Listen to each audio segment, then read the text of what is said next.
నా పేరు మద్దాల విజయలక్ష్మి అండి. నేను దేవరం గుంటూరు శివాలయంలో ఉంటాను.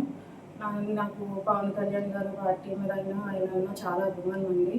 ఆయన ప్రతి దాంట్లో నేను పాల్గొనేదాన్ని. ఇంకా జనసేన ఆఫీసు భీమవరంలో ఉందని తెలిసి ప్రతి కార్యక్రమానికి నేను వెళ్ళేదానండి.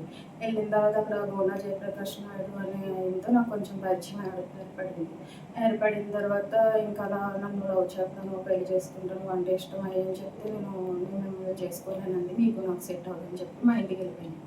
వెళ్ళిపోతే ఇంకా నాకు ఫోన్లు చేయడం, ఆఫీస్కి రమ్మనడం అవన్నీ జరిగితే వెళ్ళానండి. ఆఫీస్కి వెళ్ళిన తర్వాత ఇలా మీకు నాకు సెట్ అవ్వదు, నాకు పెళ్ళి అయిపోయిందండి, విడాకులు కూడా అయిపోయినాయి, నేను ఆల్రెడీ భర్త దగ్గర టార్చర్ చూసి వచ్చేసాను, ఇంకా నాకు ఏది అవసరం లేదండి, నాకు పెళ్ళి అయిపోయింది, నన్ను కూడా నా భార్య వదిలేసింది, నేను ఒంటరిగానే ఉన్నాను, నేను నిన్ను బాగా చూసుకుంటానని చెప్పి నన్ను తీసుకెళ్ళి ఇలా ఆఫీస్లో కలిసి ఉండడం అని చెప్పి పెళ్లి చేసుకుంటానని చెప్పి ఇలా 2 సంవత్సరాల నుంచి జర్నీ చేయడం నాతో జరిగిందండి.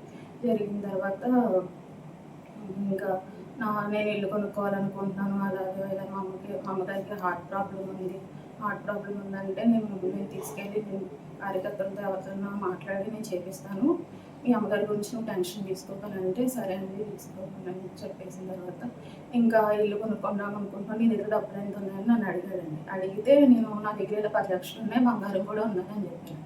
చెప్పిన తర్వాత బంగారం అయ్యి 10 లక్షలు తీసుకొచ్చి నాకు ఇవ్వి, నాకు కొంచెం పర్సనల్ది ఉంది, అది తీసుకున్న తర్వాత లోన్ వస్తుంది, నాకు లోన్ వచ్చిన తర్వాత నేనే ఇల్లు కొంటాను, నీకు పెళ్లి చేసుకుంటాం కదా అని చెప్తే నేను తీసుకెళ్ళి అన్నీ హ్యాండ్ క్యాష్ బంగారం హ్యాండే ఇచ్చాను. ఇచ్చిన తర్వాత ఇంకా ఆయన తాగడం, నన్ను కొట్టడం, ఇంకా అలా కొంచెం ఇష్టం లేనట్టు బిహేవ్ చేయడం అది అని చెప్పి నాకు కొంచెం అలా కొట్టేసిన తర్వాత హాస్పిటల్కి తీసుకెళ్ళి తనే నన్ను ట్రీట్మెంట్ చేయించడం అది అని చెప్పి మళ్ళీ ఏదో తాగాను కదా కొట్టాను సారీ అని చెప్పేసి మళ్ళీ నార్మల్ అయిపోయాడు. తర్వాత మళ్ళీ ఇంకా మధ్యలో గంజాయి స్వీట్ అని ఒకటి చేసి నాకు పెట్టేవాడండి. నాకు పెట్టిన తర్వాత అందరికీ ఇచ్చేవాడు, గంజాయి స్వీట్ చేసి అందరికీ ఇచ్చి అందరినీ తెమ్మని చెప్పేవాడు. తర్వాత గంజాయి ఎలా తను తీసుకోవడం, మళ్ళీ మధ్యలో నన్ను కొట్టేయడం అది అని చెప్పి చాలా టార్చర్ పెట్టేవాడండి. శారీరకంగా కూడా చాలా టార్చర్ పెట్టేవాడండి నాకు. నేను తట్టుకోలేకపోయేదాన్ని. మా అమ్మగారి ఇంటికి వెళ్ళిపోయేదానండి. ఇంటికి వెళ్ళిపోయిన తర్వాత మళ్ళీ ఫోన్లు చేసి మా ఇంటికి వచ్చి మా అమ్మగారితో మాట్లాడి మళ్ళీ నన్ను ఒప్పించి తీసుకెళ్ళేవాడండి. తీసుకెళ్ళిన తర్వాత మళ్ళీ ఇంకా తాగిన తర్వాత అదంతా మళ్ళీ కొట్టేవాడండి. ఇంకెలా చేస్తే నాకు కుదరదు అని చెప్పేసి నేను బయటికి వెళ్ళిపోతాను, నేను రోడ్ ఎక్కేస్తానంటే నా దగ్గర ఫొటోస్ వీడియోస్ అన్నీ ఉన్నాయని చెప్పానండి. గంజాయి కలిసి వీడియో ఉంది, ఫొటోస్ కూడా మేమిద్దరం కలిసి దిగినోటి ఉన్నాయి, వీడియోలు కూడా ఉన్నాయండి.